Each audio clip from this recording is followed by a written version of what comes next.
The Whispering Shores estate in the Caribbean fell into eerie silence on June 26, 2022. 19-year-old Miranda Jennings vanished from one of the most luxurious and secure retreats in the world, leaving behind only fragments of evidence that would expose a sprawling empire of calculated predatory behavior. Miranda was last seen at the estate's oceanfront terrace at 8:15 p.m. She borrowed housekeeper Ana Morales' phone, made a brief call, and then disappeared. Her new husband, 75-year-old real estate mogul Derek Alden, waited nearly 36 hours before reporting her missing. When questioned, he claimed she had gone for a late-night swim. Estate security logs would later reveal that Alden made multiple calls to his legal team before allowing a search of the area. The breakthrough came during the search of Suite 11. Beneath the plush king-sized bed lay a hidden USB drive. Its contents, painstakingly documented by Miranda in her final weeks, painted a damning picture of Alden's empire.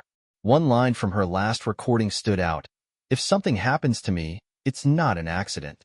Jayne has everything." Miranda Jennings had always been known for her bright spirit and boundless dreams. Growing up in Fargo, North Dakota, she and her older sister Jayne shared a modest home with their grandmother, Ellen Jennings.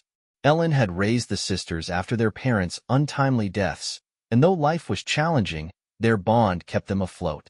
While Jayne worked as a schoolteacher, Miranda balanced shifts at a local cafe with her passion for photography, dreaming of escaping Fargo to pursue her art professionally. In late April 2022, Derek Alden entered Miranda's life. The Main Street cafe where she worked was far from glamorous, but it was a cornerstone of the tight-knit community. Alden, with his tailored suit and confident demeanor, stood out immediately. He ordered coffee, but it wasn't the steaming mug that held his interest. It was Miranda. Over the next week, Alden became a regular, always seated in Miranda's section. His tips were astonishing. $100 bills left under the check with a note of thanks. But his questions about Miranda's life soon grew more personal. When she mentioned her grandmother's worsening health and the overwhelming medical bills, Alden seemed to light up. "You shouldn't have to carry that weight alone," he said warmly. "Let me help." The first sign of Alden's influence came a few days later. Ellen Jennings' medical expenses, which had been a source of constant stress, were mysteriously paid off. A call from the hospital confirmed it. Miranda's gratitude was mixed with unease, but when she tried to thank Alden, he shrugged it off as a simple favor. From that moment, the gifts began to escalate. Groceries delivered to their home, a brand new camera to replace Miranda's old one, and eventually, a check to cover tuition at a prestigious photography program. Each act of generosity tightened Alden's grip on Miranda's life. Jayne was immediately wary. "Nobody does this for free," she told her sister. "He's after something." But Miranda was torn. Her grandmother's health was improving thanks to treatments they could never have afforded. The debts were gone. Her dream of studying photography felt closer than ever. Alden's influence became harder to resist. By early May, Alden began framing his involvement as an opportunity for Miranda. He proposed a role as his personal photographer, capturing images of his luxury properties around the world. "You're talented, Miranda," he told her. "Why waste that talent waiting tables?" Jayne's concerns grew louder. "This man is manipulating you," she warned. But Alden was persuasive. He positioned himself as a mentor, offering Miranda a way to escape the struggles of her small-town life. When he invited her to Miami to discuss her future role, Miranda hesitated. But the promise of helping her family and pursuing her dreams was too strong. When Miranda arrived in Miami in mid-May, she found herself transported to a world of unimaginable wealth. Alden's estate was a sprawling paradise of manicured gardens and opulent rooms. For the first few days, he lavished her with praise and promises. But cracks began to form almost immediately. Miranda's phone was replaced with a newer model, pre-installed with security apps that Alden claimed were for her protection. Her calls to Jayne grew less frequent, interrupted by Alden's insistence that she focus on her new responsibilities. Back in Fargo, Jayne's unease turned into desperation.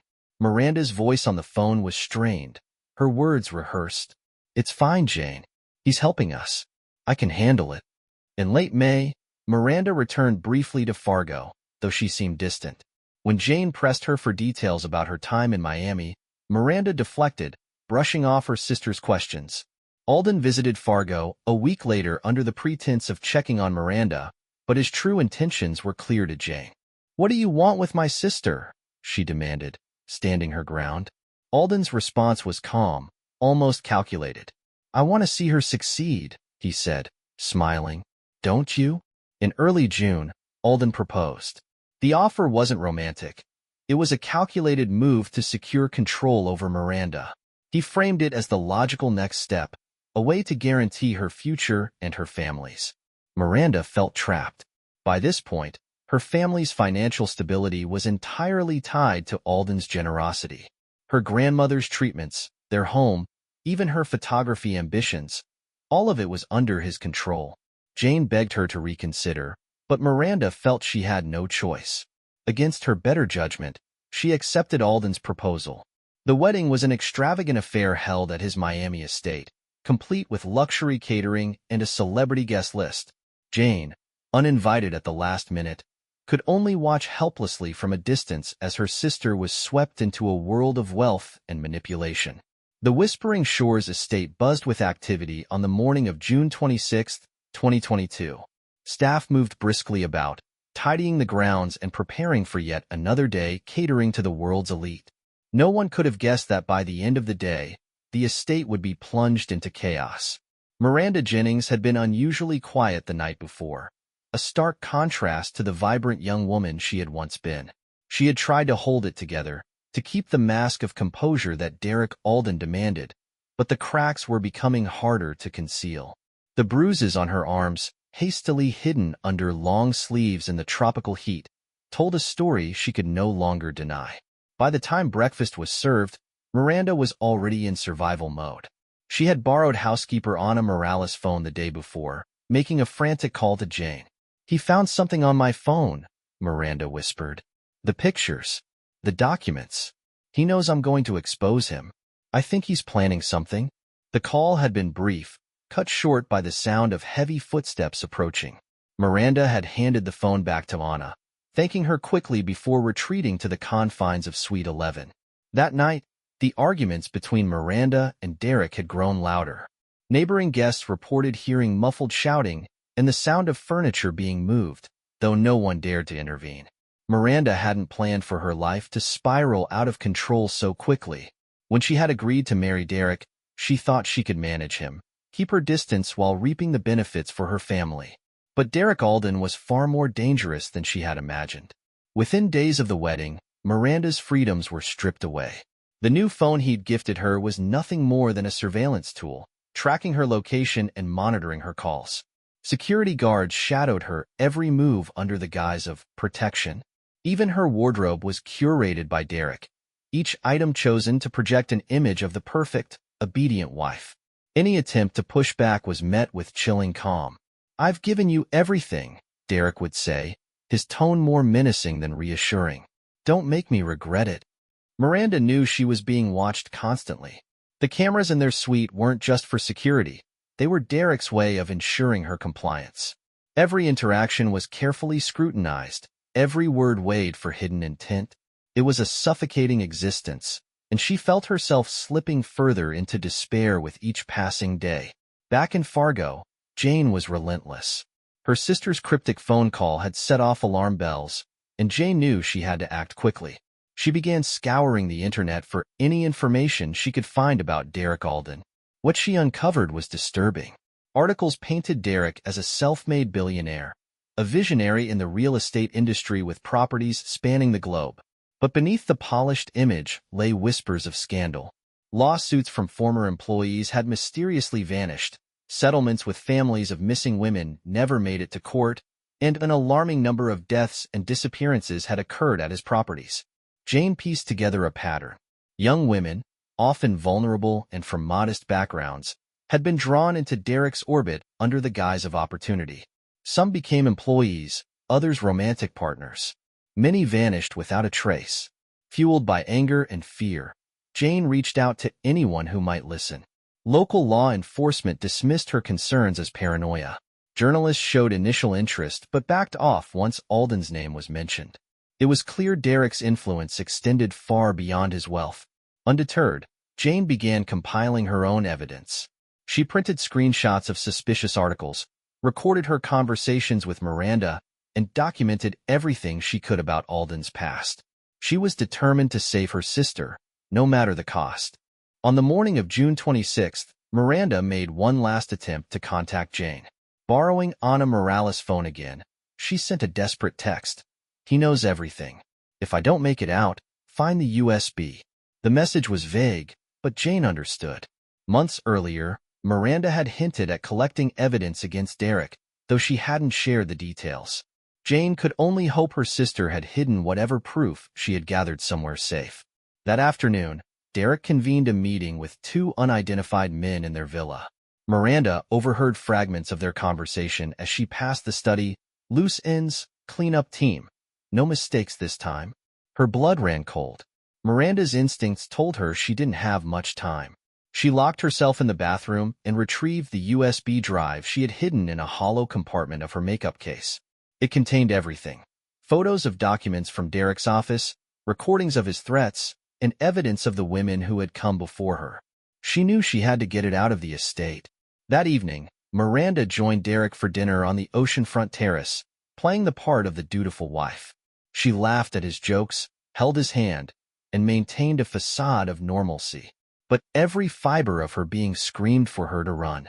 At 8:15 p.m., Miranda excused herself, saying she needed fresh air. She walked along the shoreline, away from the watchful eyes of Derek's security team. She slipped the USB into a waterproof pouch and buried it beneath a marker stone near the edge of the estate's private dock. Returning to the villa, Miranda felt a fleeting sense of relief. But Derek was waiting. His expression was unreadable, his tone deceptively calm. "Where have you been?" Miranda's heart pounded as she stumbled through an excuse. Derek's grip on her arm was firm, his eyes boring into hers. "You're hiding something," he said. The tension in the suite that night was palpable. Security logs would later reveal unusual activity. Cameras on the north end of the property malfunctioned, and a boat was seen departing from the private dock after midnight. By morning, Miranda was gone. When Derek finally reported Miranda missing nearly 36 hours later, his story was carefully rehearsed. He claimed she had gone for a late-night swim and never returned. Staff interviews painted a different picture. Housekeeper Ana Morales mentioned Miranda's distress the day before. Neighbors heard arguing and suspicious noises from Suite 11. Detective Rachel Sutton was assigned to the case, arriving at Whispering Shores 2 days after the disappearance. A seasoned investigator with a reputation for tenacity, Sutton immediately sensed that something was amiss. What began as a missing person case quickly unraveled into something far more sinister. Detective Rachel Sutton arrived at the Whispering Shores estate on June 28, 2022, just as the sun dipped below the horizon, casting long shadows over the pristine grounds. She stepped out of the vehicle, scanning her surroundings. The estate was immaculate, almost eerily so, with its manicured lawns and shimmering pools. Yet something beneath the surface felt wrong. It was as if the place itself was trying too hard to hide its secrets. Sutton had been briefed on the basics. Miranda Jennings, a 19-year-old newlywed, had disappeared 2 days earlier, last seen near the oceanfront terrace. Her husband, Derek Alden, claimed she had gone for a late-night swim and never returned. On paper, it sounded like a tragic accident, but Sutton had been in law enforcement long enough to know when something didn't add up. Alden's delay in reporting his wife missing, the gaps in the estate's security logs, and the whispers of past scandals surrounding him painted a much darker picture. The first person Sutton spoke with was Ana Morales, the housekeeper whose name had come up repeatedly in preliminary interviews. Ana was nervous but cooperative, her hands twisting the edge of her apron as she recounted the last time she had seen Miranda. "She borrowed my phone," Ana said, her voice barely above a whisper. "She said she needed to make an important call, but didn't want Mr. Alden to know. She looked scared. I didn't ask questions, but I should have." "What time was this?" Sutton asked, her pen poised over her notepad. "Maybe around noon the day before she disappeared." Sutton pressed for more details, but Ana had little else to offer. What stuck with Sutton was the look in the housekeeper's eyes, a mix of guilt and fear. Whatever had happened to Miranda, it was clear Anna believed it wasn't an accident.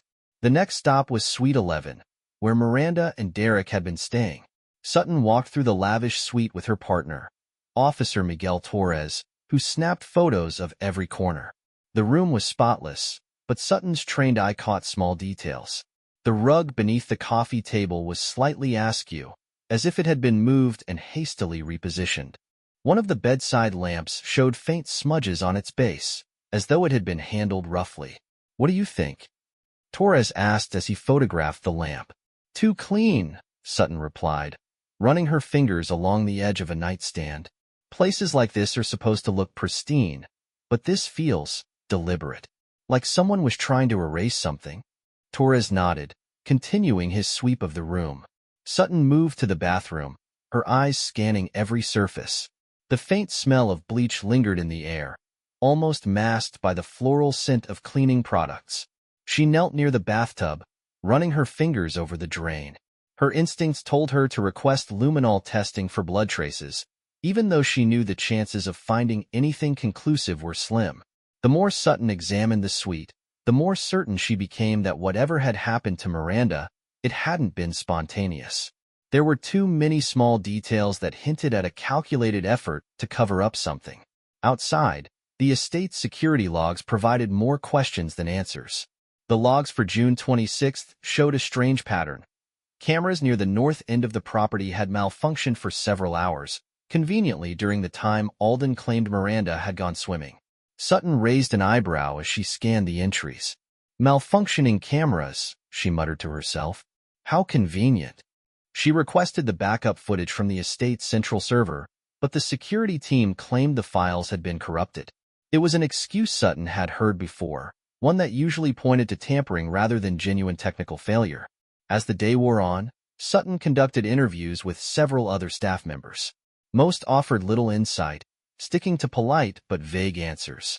A few, however, hinted at tension between Miranda and Derek in the days leading up to her disappearance. "She seemed sad," said Marco, a waiter who had served the couple dinner on their last night together. She smiled, but it didn't reach her eyes. And Mr. Alden, he was different with her, controlling, like he wanted everyone to know she was his. That night, Sutton sat in her temporary office reviewing her notes. There were too many inconsistencies. Why had Alden waited so long to report Miranda missing? Why had the cameras near the North Beach conveniently failed? And why had several staff members mentioned hearing shouting from Suite 11 the night before Miranda disappeared? Sutton decided to pay Alden a visit the next morning. When she arrived at his private office, he greeted her with the polished charm of a seasoned businessman. He was impeccably dressed, his silver hair neatly combed, and his demeanor calm and collected. But Sutton wasn't fooled. She had met men like him before, men who used their wealth and influence to hide the worst parts of themselves. "Detective Sutton," Alden said, extending a hand. "How can I help you?" Sutton shook his hand briefly, then took a seat across from him. "I'd like to go over a few details about your wife's disappearance." "Of course," Alden replied smoothly. "I've already spoken with the local authorities, but I'm happy to assist in any way I can." "Thank you," Sutton said, her tone neutral. "Can you walk me through the events of June 26th one more time?" Alden repeated the same story he had given earlier. Miranda had gone for a swim around midnight, while he was finishing some work in his office. When he realized she hadn't returned, he assumed she had gone to bed early. It wasn't until the next morning, when he couldn't find her, that he began to worry. "And the delay in reporting her missing?" Sutton asked, watching his expression carefully. "I didn't think there was cause for alarm at first," Alden said with a faint smile. "Miranda is an independent woman. I thought she might have gone for a walk, or taken some time for herself." Sutton nodded, jotting down notes. "And the camera malfunctions near the North Beach?" Alden's smile faltered ever so slightly. "An unfortunate coincidence, I'm afraid. Our security system is state-of-the-art, but even the best technology isn't infallible." Sutton thanked him for his time, but as she left the office, her instincts screamed that he was lying. She didn't have enough evidence yet to confront him directly, but she was determined to dig deeper. Back at the temporary office, Torres approached her with a bag of evidence. "We found this near the dock," he said, handing her the bag. Inside was a piece of torn fabric, pale pink and slightly damp. Sutton's mind raced. Miranda had been wearing a pink dress the night she disappeared. "This just got a lot more interesting," Sutton muttered, her resolve hardening. Whatever Derek Alden was hiding, she was going to find it. The days leading up to Miranda's disappearance were a quiet rebellion against the prison Derek Alden had constructed around her. Behind the polished veneer of their marriage and the grandeur of Whispering Shores, Miranda was meticulously documenting the truth. She was terrified, but fear alone wasn't enough to stop her. In the weeks after their wedding, Miranda had quickly realized the full extent of Derek's control. The cameras in their suite weren't just for security. They were there to monitor her every move. His staff wasn't there to serve. They were an extension of his surveillance network. Even casual conversations were carefully watched, and Miranda knew she had no allies within the estate. Still, Miranda refused to let herself be completely powerless. She began to notice the details Derek had overlooked, the small, unwatched moments when his control faltered. A hurried meeting that pulled him away. A staff member distracted by a task. These cracks in his seemingly perfect system gave her the space she needed to act. Her photography skills became her greatest weapon. Late at night, when the estate had quieted, Miranda would slip out of the suite under the pretense of fetching water or walking off the stress of the day. She carried a discreet digital camera that Derek had given her months earlier, ironically to encourage her artistic ambitions. That camera, now her lifeline, captured everything. The first images she took were simple, a wall panel slightly ajar, revealing a hidden safe, a faint outline of a trapdoor in the library floor. Then she grew bolder. She found herself exploring parts of the estate Derek had deemed off-limits. An unused wing with rooms locked behind heavy doors, a basement she accessed through a forgotten servant's staircase. Inside, she found rows of filing cabinets containing financial records and photographs of women she didn't recognize. She captured every detail, her hands trembling as she adjusted the focus. The most chilling discovery came late one evening when she found an unlocked office near the library. A single desk lamp illuminated a pile of papers. On top was a list of names, each accompanied by notes, ages, physical descriptions, and cryptic remarks like handled or relocated. Miranda snapped picture after picture, her heart pounding. She didn't need to be told what the list meant. Her exploration came with risks. One night, she accidentally left a cabinet drawer slightly ajar.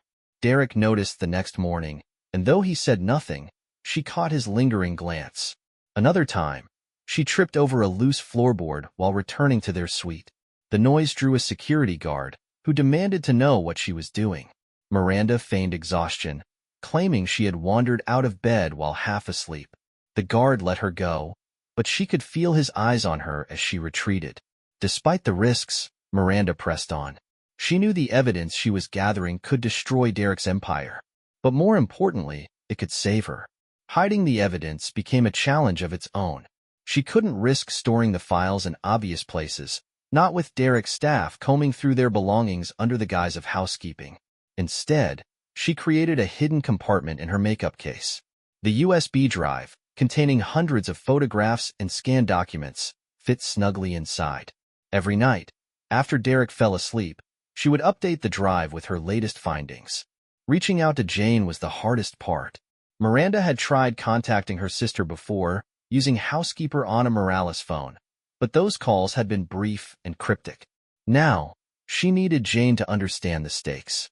One evening, while Derek entertained guests in the main hall, Miranda slipped away and found Anna in the kitchen. "I need your help," she whispered, her voice urgent but steady. Anna hesitated, glancing nervously over her shoulder.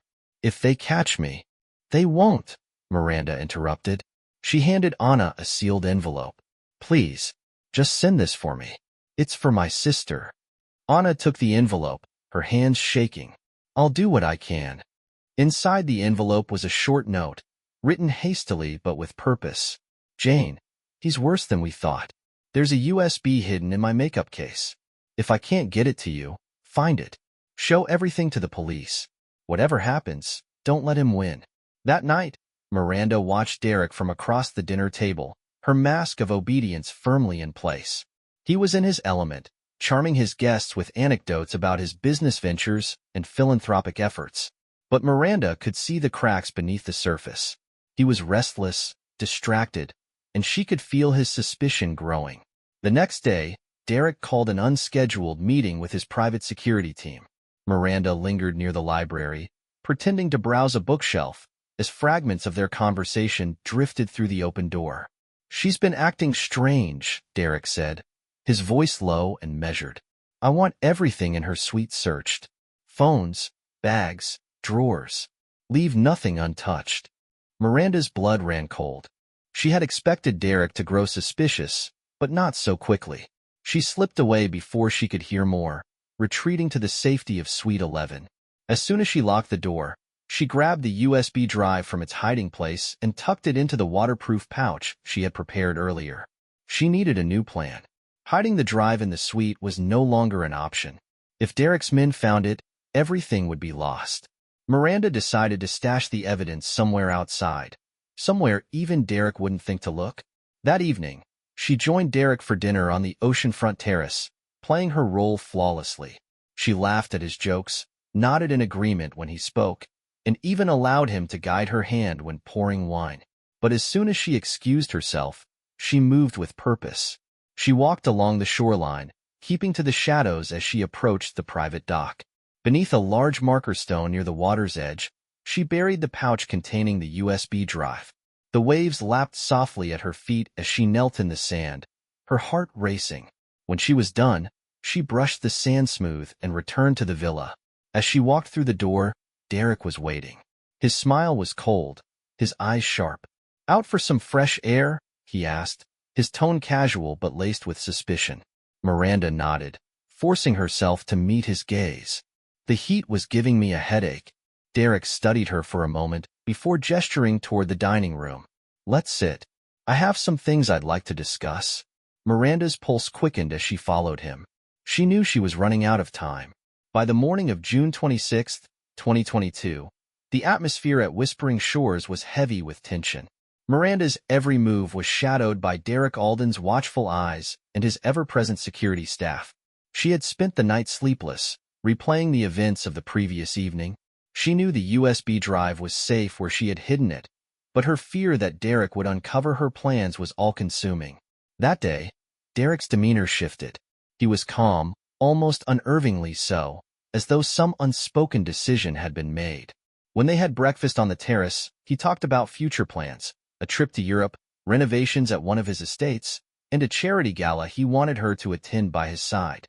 Miranda played along, but every word felt like a veiled reminder of the world he controlled and how small her place in it had become. By late afternoon, Derek had retreated to his office for yet another meeting. Miranda used the opportunity to visit the dock where she had hidden the USB drive, carefully checking to ensure it remained undisturbed. Satisfied, she made her way back to the villa, her head spinning with plans for how to retrieve the evidence and get it to Jayne. The evening began like any other, with an extravagant dinner served on the terrace. Derek insisted on toasting their perfect honeymoon, though Miranda noticed the way his eyes lingered on her with thinly veiled suspicion. When the meal ended, he suggested they take a walk along the shoreline, something he rarely did. "It's a beautiful night," he said, his voice light but firm. "Let's enjoy it together." Miranda hesitated, but she knew better than to refuse. She followed him down the narrow path that led to the beach, her sandals sinking into the warm sand as the waves lapped quietly nearby. Derek spoke about their future as they walked, his tone measured and deliberate. It wasn't a conversation. It was a performance meant to remind her that she belonged to him, that there was no escape from the life he had crafted for her. When they returned to the villa, Derek's mood darkened. He poured himself a drink and sat silently in the living room, watching her with the intensity of a predator studying its prey. Miranda excused herself, saying she wanted to read in the bedroom, but as she walked away, she could feel his eyes following her. The last time anyone saw Miranda alive was just before midnight. She had changed into a lightweight robe and was sitting on the edge of the bed when Derek entered the room. What happened next remained a mystery, but the aftermath was impossible to ignore. Nearly 36 hours passed before Derek reported Miranda missing. When the staff finally contacted local authorities, Derek appeared composed but distant. He claimed that Miranda had gone for a midnight swim and never returned. His story was simple and rehearsed. She loved the water, the night was calm, and he had assumed she wanted some time alone. It wasn't until the next morning, when he couldn't find her, that he began to worry. But the details didn't add up. Security logs showed that cameras near the North Beach, where Derek claimed Miranda had been swimming, had malfunctioned for several hours during the critical time frame. Staff reported hearing raised voices coming from Suite 11 late that night, followed by the sound of something heavy hitting the floor. When Detective Rachel Sutton arrived on June 28th, the first thing she noticed was the pristine condition of Suite 11. The bed was perfectly made, the floors gleamed, and every surface looked freshly cleaned. To the untrained eye, it was immaculate. To Sutton, it was suspicious. A closer examination revealed subtle signs of a struggle. The rug near the bed had been moved slightly, its edges not aligned with the floor. A faint stain on the edge of the nightstand caught Sutton's attention. She swabbed the area, noting the reddish tint that cleaning products hadn't fully erased. The real breakthrough came when Sutton examined Miranda's camera, which had been left on a chair in the corner of the room. The lens was cracked, and the body of the camera showed signs of impact, as though it had been thrown or dropped during an altercation. Sutton carefully removed the memory card and set it aside for analysis. "What do you think?" Torres asked, standing in the doorway as Sutton finished her sweep of the suite. "I think whoever cleaned this room was thorough," Sutton replied, gesturing toward the faint stain on the nightstand. "But they weren't perfect. There's something here." Down at the estate's private dock, Sutton's team discovered a torn piece of fabric caught on a sharp edge of the pier. The pale pink material matched the dress Miranda had been wearing the night she disappeared. Nearby, a single sandal lay half buried in the sand. Interviews with the staff painted a conflicting picture. Some described Miranda as quiet but content during her stay. Others hinted at tension between her and Derek, recalling whispered arguments and moments of obvious discomfort. "I heard them shouting that night," said one staff member, who asked to remain anonymous.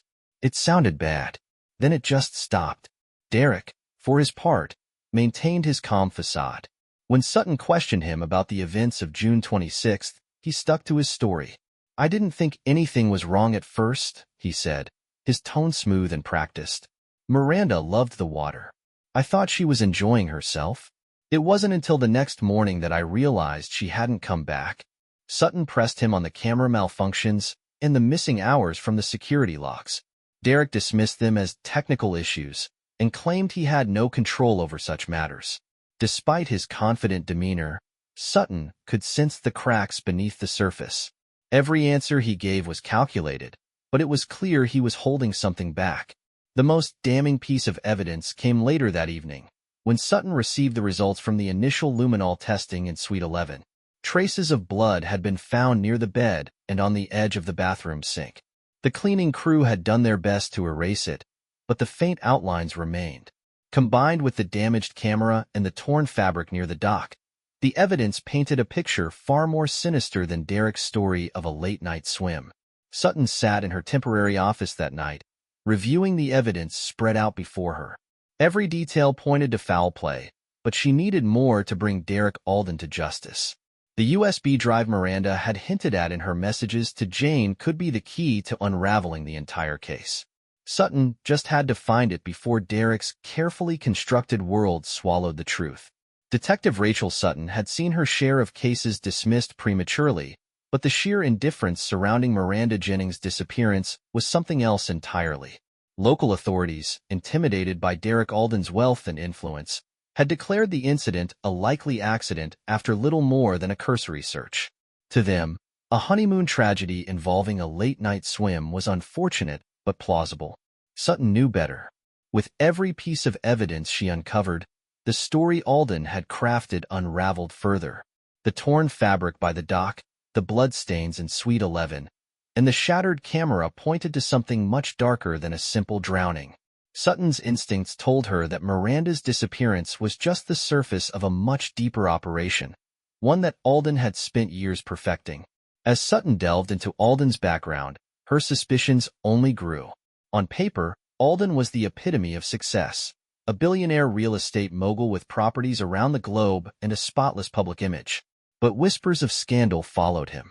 Lawsuits from former employees had been settled quietly, and several women who had been romantically linked to him had either vanished or died under mysterious circumstances. The timeline was damning. Jennifer Hayes, a 20-year-old assistant at one of Alden's Miami hotels, had disappeared in 2017. Maria Torres, a 19-year-old maid at his Caribbean estate, was found dead in 2019, her drowning ruled accidental despite injuries that raised questions. Ashley Porter, a receptionist at his Las Vegas property, was said to have taken her own life in 2020, just days after reporting irregularities in company finances. Each case, Sutton realized, had been brushed aside, buried under layers of wealth and influence. But Miranda's disappearance had left behind something the others hadn't, a trail of evidence that could bring Alden's empire to its knees. Back in Fargo, Jayne Jennings was growing desperate. She had always suspected Derek Alden's intentions were far from genuine, but her worst fears had been confirmed when Miranda's frantic messages reached her.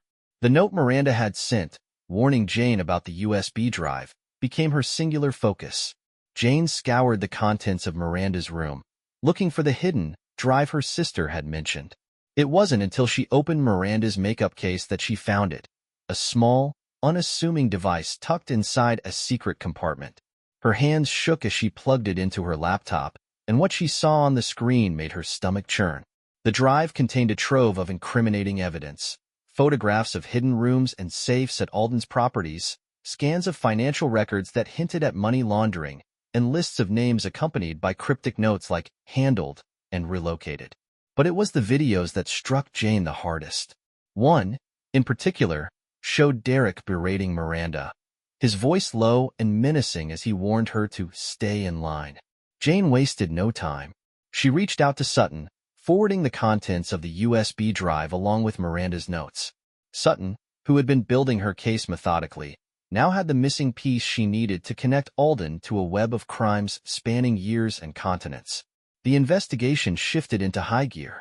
Sutton began cross-referencing the names on the lists with missing persons reports, finding unsettling patterns. Young women, often in their late teens or early 20s, had been hired at Alden's properties, only to vanish weeks or months later.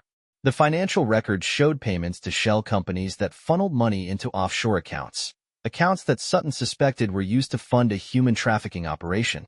Sutton's team expanded the scope of their investigation, bringing in specialists to analyze the USB drive's data. The evidence was overwhelming. One file contained floor plans for Alden's private properties, highlighting areas labeled restricted access. Another revealed email exchanges with his security chief, discussing the need for cleanup operations and discretion protocols. Meanwhile, Jayne worked tirelessly from Fargo, providing Sutton with additional context about Miranda's life and the events leading up to her disappearance. She shared recordings of her phone calls with Miranda, detailing the growing fear in her sister's voice as Derek's control tightened. Jayne's unwavering determination became a driving force for Sutton, reminding her that this case wasn't just about taking down a powerful man. It was about justice for the women he had destroyed. As Sutton pieced together the evidence, she realized the scope of Alden's operation was larger than she had initially imagined. His properties weren't just luxury resorts, they were carefully designed hubs for trafficking and exploitation. His private estates in the Caribbean and Europe had underground rooms equipped with surveillance cameras and soundproof walls. Boats registered to Alden's companies had been spotted near remote islands, their cargo unlisted and untraceable. The breakthrough came when Sutton tracked down Andrew Hudson, Alden's former security chief. Facing mounting pressure from the investigation, Hudson agreed to cooperate in exchange for immunity. His testimony was damning. According to Hudson, Alden's operation had been running for over 2 decades. Young women were recruited under the guise of employment opportunities, only to be trapped in a cycle of abuse and exploitation. Those who posed a threat, women like Miranda, who had gathered evidence or tried to escape, were handled. Hudson described in chilling detail how Alden had ordered security teams to clean up after these women, ensuring no trace of them remained. Miranda was different, Hudson told Sutton during an interview. She was smart. She knew what she was up against, and she was ready to fight back. That's why he got rid of her. She scared him. The investigation culminated in a search warrant for Alden's Miami estate. Sutton's team found hidden safes containing stacks of cash, forged documents, and passports for women who had been reported missing. Luminol testing revealed bloodstains in areas that had been scrubbed clean, and security footage retrieved from Alden's servers showed him meeting with men known to be involved in trafficking networks. But the most critical piece of evidence remained the USB drive Miranda had risked her life to create. Her photographs and videos tied Alden directly to his crimes, dismantling the carefully constructed facade he had maintained for years. Sutton knew that without Miranda's courage, the investigation might never have reached this point.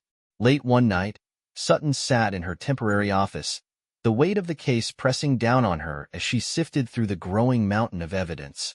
Each piece revealed a more intricate web of accomplices, hidden financiers, and corrupt officials who had protected Derek Alden's operation for years.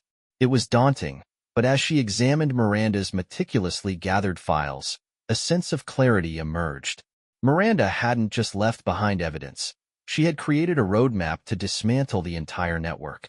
For the first time, Sutton felt confident that justice was within reach, and she resolved to see it through, no matter how deep the corruption ran. The pressure surrounding Derek Alden's empire began to mount as Detective Rachel Sutton's investigation gathered momentum.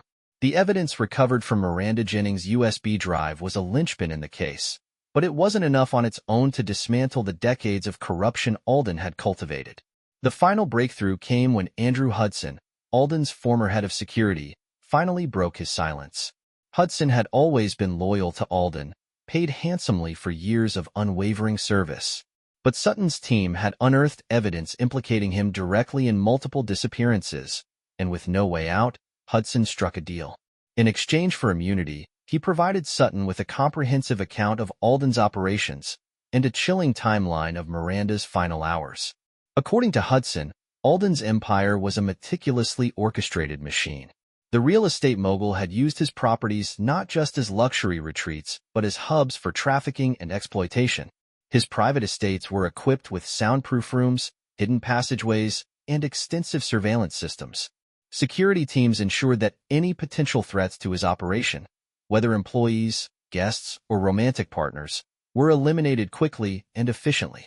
Hudson described how Alden identified his targets, often young women from modest backgrounds with limited resources. They were drawn in with promises of opportunity and stability, only to find themselves trapped in a cycle of control and abuse. For those who resisted or gathered evidence, Alden had a chilling solution. He referred to them as problems that needed handling. Hudson's testimony about Miranda's disappearance was harrowing. On the night of June 26th, Alden had confronted Miranda after growing suspicious of her actions. He had discovered that she was gathering evidence against him, though he hadn't yet found the USB drive.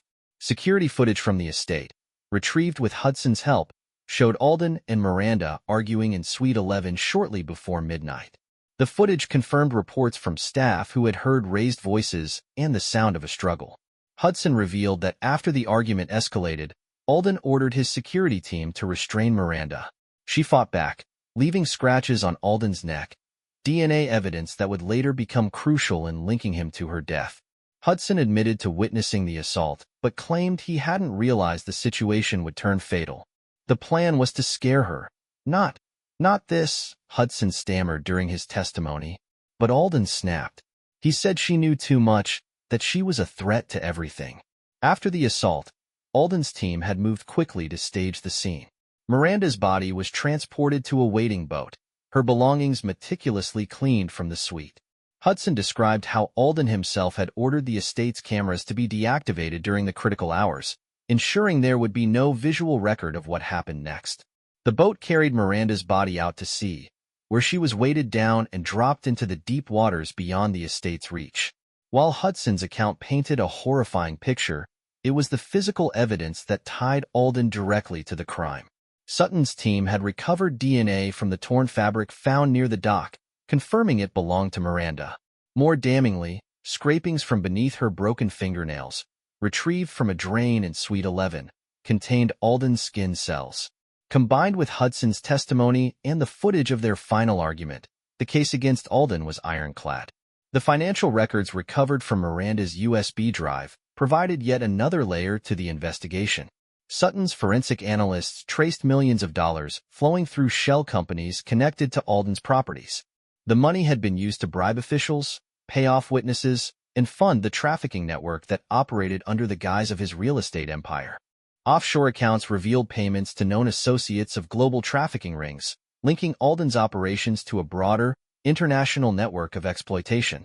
As Sutton pieced the evidence together, she was struck by the sheer scope of Alden's crimes. His empire wasn't just a vehicle for his personal predation.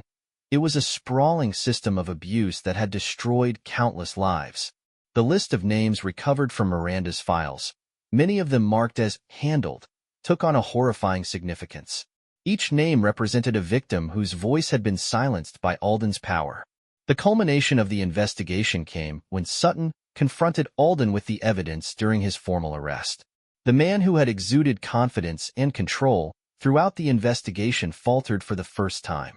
As Sutton recounted the timeline of Miranda's final hours, laying out the DNA evidence, the financial records, and Hudson's testimony, Alden's composure began to crack.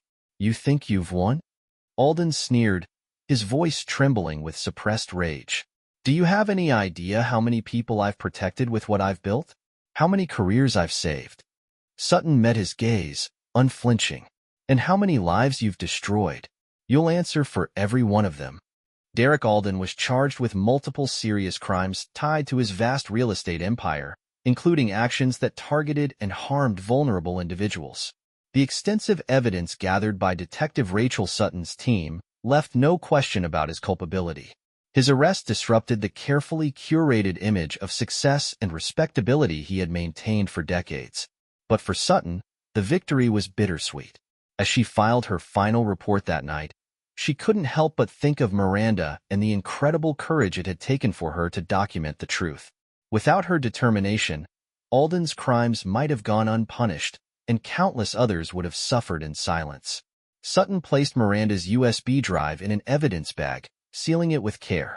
It wasn't just a piece of evidence. It was a testament to a young woman who had refused to let fear silence her. As Alden was led away in handcuffs, Sutton stood outside the station, watching the flashing lights of the news cameras. The story would dominate headlines for weeks, but she knew the true work was just beginning. Alden's arrest was only the first step in dismantling the system that had allowed his crimes to thrive. Miranda had given them the key, and Sutton was determined to use it to unlock every dark corner of Alden's empire. Derek Alden's trial marked the culmination of months of relentless investigation. With overwhelming evidence, including Andrew Hudson's testimony, DNA analysis, and the contents of Miranda Jennings' USB drive, the jury had little doubt about his guilt. Alden was convicted on multiple charges, including murder, trafficking, and conspiracy. His carefully constructed facade of respectability crumbled, and the real estate empire he had built became a symbol of unchecked power and corruption. The court's decision was historic. Alden received a life sentence without the possibility of parole, along with additional decades for his role in orchestrating trafficking operations and obstructing justice. His vast fortune, once used to shield him from accountability, was seized by the state. A significant portion of those assets was redirected to create a compensation fund for his victims, providing financial support and resources to those whose lives had been devastated by his crimes. For Jayne Jennings, the verdict brought both closure and purpose. Honoring her sister's memory, Jayne founded the Miranda Jennings Foundation, a non-profit organization dedicated to supporting survivors of trafficking and exploitation. The foundation provides safe housing, counseling, legal aid, and educational opportunities for victims, helping them rebuild their lives. "Miranda's bravery gave us the evidence we needed to bring him down," Jayne said in an interview. "Now, it's our turn to fight for others like her." Detective Rachel Sutton, who had spearheaded the case, turned her focus to systemic change. Using the momentum from Alden's conviction, she worked with lawmakers to draft legislation aimed at preventing wealth-enabled crimes. The resulting bill, dubbed Miranda's Law, introduced stricter regulations for luxury properties, mandatory reporting for suspicious activities, and independent oversight of investigations involving high-net-worth individuals.